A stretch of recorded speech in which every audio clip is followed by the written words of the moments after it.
তেনেকুৱা কি কৰি আছে? আজি স্কুলত পাৰ্চন বুজাইছিলে, মানে হুলস্থুলৰ কাৰণে বুজি নাপালো। পাৰ্চন মানে ব্যক্তি বুলি গম পাওঁ, ব্যক্তি যে আৰু ভাগ আছে সেইটো মানে ভালকে বুজি পোৱা নাই। স্কুলত বুজাই দিয়া নাছিলে? বুজিছিলে, বুজি নাপালো মানে ভালকে। ৰবাতে মই ভালকে বুজাই দিছো। পাৰ্চন মানে ব্যক্তি হয়, কিন্তু আমি চাব লাগিব ইয়াক কেনেকে কেনেকে ভাগ কৰিছে।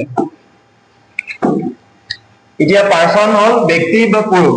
এই ব্যক্তি বা পুৰুষক মানুহে তিনিটা ভাগত ভাগ কৰিছে।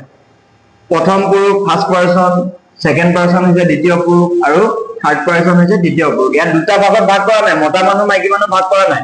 ইয়াত মতা মানুহ মাইকী মানুহৰ কথা কোৱা নাই। ইয়াত কৈছে পাৰ্চন মানে ব্যক্তিক কেইটা ভাগত ভাগ কৰিব পাৰে, বা মানুহ বিলাকক কেইটা ভাগত ভাগ কৰিব পাৰে। মানুহ বিলাকক তিনিটা ভাগত ভাগ কৰিব পাৰে। কি কি?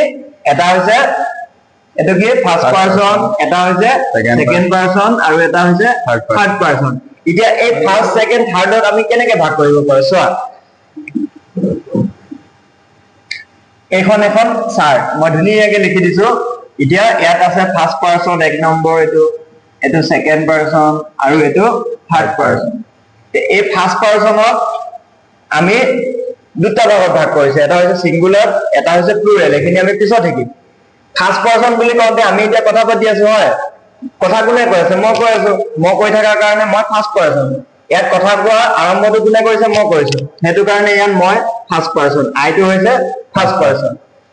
তুই মানে আমি, আমি বুলি কোৱাৰ লগে লগে মই জড়িত হৈ আছো। যদি ময়ো জড়িত হৈ থাকো তেতিয়াহ'লে কি পাৰ্চন হ'ব? First person. দ্বিতীয় আহিলে কি? Second person. ছেকেণ্ড পাৰ্চন মানে কি?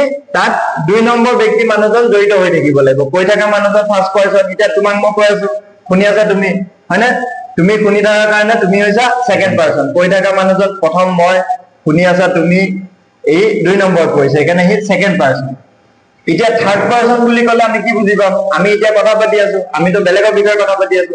আমি ধৰি লোৱা এতিয়া নদীৰ বিষয়ে কৈ আছো, বা আমি মানুহ এজনৰ বিষয়ে কৈ আছো। আমি যদি বেলেগৰ বিষয়ে কথা কৈ থাকো তেতিয়াহ'লে সি থাৰ্ড পাৰ্চনত পৰিব। হি, চি, ইট এইবিলাক আমি বেলেগৰ বিষয়ে, তেওঁ বুলি কোৱাৰ লগে লগে তেওঁ এজন বেলেগ মানুহ, আমি দুটাই কথা পাতি আছো। বেলেগৰ বিষয়ে ক'লে সি থাৰ্ড পাৰ্চন। বা আমি এনেকে ভাবিলে হ'ব যে আই, ইউ, উই, মই, তুমি আৰু আমি, এইকেইটাৰ বাহিৰে পৃথিৱীত যিমান বিলাক বস্তু আছে গোটেইখিনি থাৰ্ড পাৰ্চন। এতিয়া বুজি পাইছা? ফাৰ্ষ্ট পাৰ্চন কি ক'ব? যে যিজন মানুহে কথাখিনি কৈ থাকে সেইজন ফাৰ্ষ্ট পাৰ্চন। ছেকেণ্ড পাৰ্চন কাক ক'ব? যিজন মানুহে কথাখিনি শুনি থাকে সি ছেকেণ্ড পাৰ্চন হ'ব। থাৰ্ড পাৰ্চন কি হ'ব? আমি দুটাই কথা পাতি যাৰ বিষয়ে আলোচনা কৰি থাকো সেই আলোচনা কৰা মানুহজন বা ব্যক্তিজন হ'ব থাৰ্ড পাৰ্চন। তো বুজি পালা? তো কোৱাচোন কিবা বুজি পাইছা নাই? আপোনালোকে মোৰ এতিয়া যদি ইংলিছ গ্ৰামাৰ বা ইংলিছৰ বিষয়ে যদি কিবা আপত্তি থাকে তো আমাৰ ছাৰৰ চেনেলটো ছাবস্ক্ৰাইব কৰি থৈ দিব, আৰু এনেকুৱা ভিডিঅ' পাবলৈ নটিফিকেশ্যনটো অল কৰি দিব। আজিলৈ আহিছো, নমস্কাৰ।